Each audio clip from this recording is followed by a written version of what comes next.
Finally revealed, Antarctica's underwater secret. Have you heard of the ice finger of death in Antarctica? Do you know what it looks like? Why are they called by this name, and how are they formed?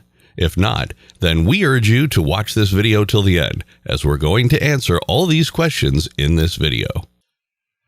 The underwater brinicles of Antarctica are revealed in a BBC documentary titled Frozen Planet.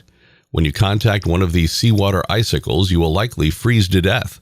Producer Catherine Jeffs said it was extremely challenging to film underwater icicles called the brinicles of death because they rapidly freeze and harm marine life. But first, we'll talk about these brinicles. What are they? During the Antarctic winter, a deadly icicle body can be found hiding beneath the sea ice and will freeze anything it comes into contact with. Not an animal at all, this is rather one of the strangest phenomena in all of nature.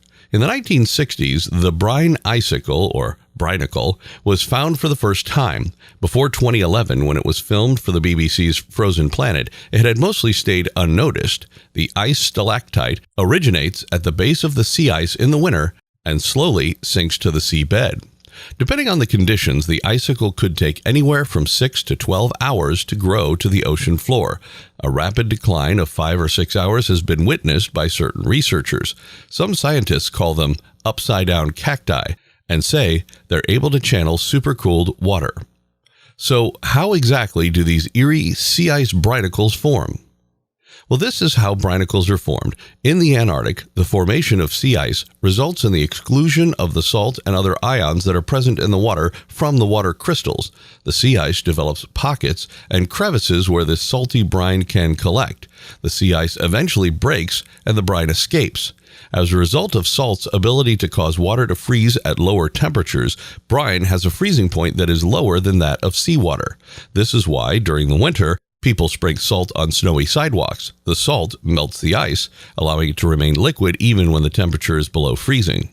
Because the water concentration in the salt water is less than that in the ocean, and because the process of osmosis causes water to migrate from higher to lower concentrations, water is drawn to the brine.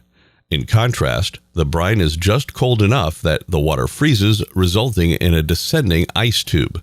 Brinicles form when salty water seeps through the cracks in sea ice and freezes at the ocean's surface. Is the formation of brinicles similar to hydrothermal vents?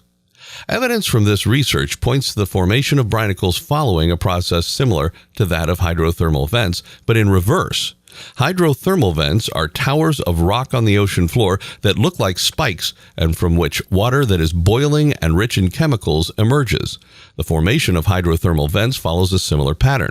As the ion-rich hot water rises from the ocean floor, it dissolves the seafloor's metal to create a porous shell. After that, water rushes in from a lower concentration, bursting the membrane and releasing more metal-rich water to continue the process and make the tube longer. Both are manifestations of the chemical process known as chemical gardens.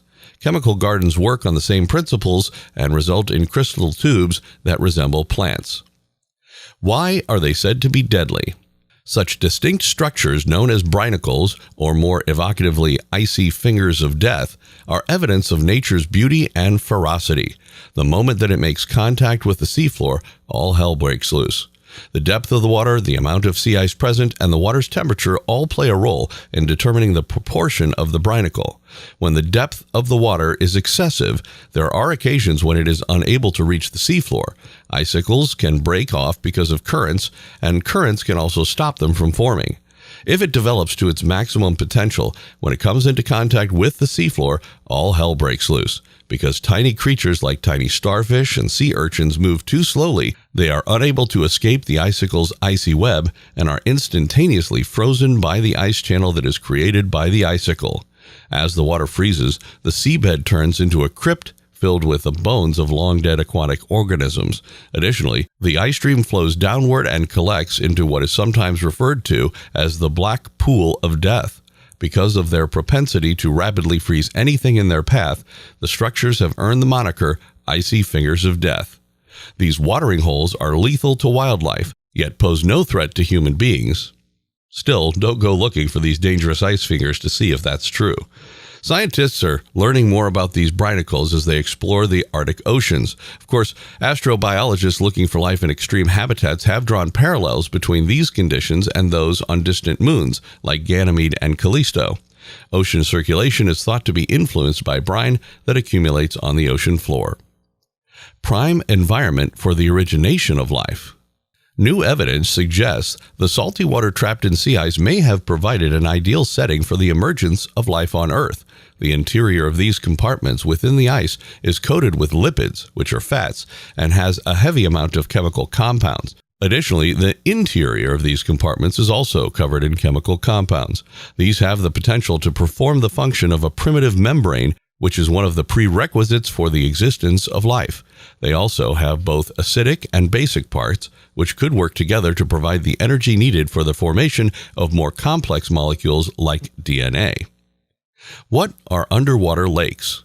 If you thought the idea of an underwater icicle was bizarre, we have a concept that will blow your mind even more, and that is an underwater lake. Brine pools, complete with coastlines, can emerge when liquid salt water seeps into the sea at temperatures above freezing. The length of brine lakes can vary from 3 feet to 12 miles. The movement of enormous salt deposits is responsible for the formation of these lakes. The impacts of brine on saltwater with a lower salt content is a sight to behold, and this is true regardless of the direction from which the brine water enters the ocean. How was it revealed? In Antarctica, the darkest and coldest season is winter. This is a moment of struggle for survival for all living things, including the animal kingdom. A C-17 plane carrying 65 crates of equipment, including modified tripods, landed in Antarctica's remote McMurdo Sound, as narrated by Catherine Jeffs. They installed dive houses on top of holes they dug into the 3-foot-thick ice to study the marine life living beneath the surface. Hugh Miller, one of the divers, could carry the specialized underwater lights and keep them still, while Doug Anderson, the other diver, hovered in the water and recorded the shots. Doug Anderson and Hugh Miller were the two people who would go down in the water for 45 minutes at a time. When entering water that was below 2 degrees Celsius, divers would warm their gloves by pouring nearly boiling water into them. Keeping warm was the main problem. The crew captured the very unusual event throughout their time in McMurdo Sound. According to Jeffs, they were lucky to have gotten an 8-hour time-lapse movie of a brinicle forming, which has never ever been recorded before. Underwater tripods, lighting stands, and cables held down by lead weights were used to film the brinicle, a stalactite caused by the downward flow of salt water that freezes any living organisms it captures. A curious Weddell seal had knocked over the camera during the first try. When we returned the next morning, it was lying on its back. In contrast, the second attempt was a success, and it was an emotional occasion for them. We now know that Antarctica conceals a great number of bizarre polar creatures beneath its ice, but now we also know that the ice has the potential to be quite destructive. Under the ice of Antarctica, researchers have found hidden life, secret lakes, and evidence of hidden cities, and now they've found these deadly brinicles. Researchers are still actively investigating Antarctica with a lot of enthusiasm, and fresh discoveries will certainly be found there. Nevertheless, it is uncertain what those findings will be. Today's video about deadly secrets under Antarctica ends here.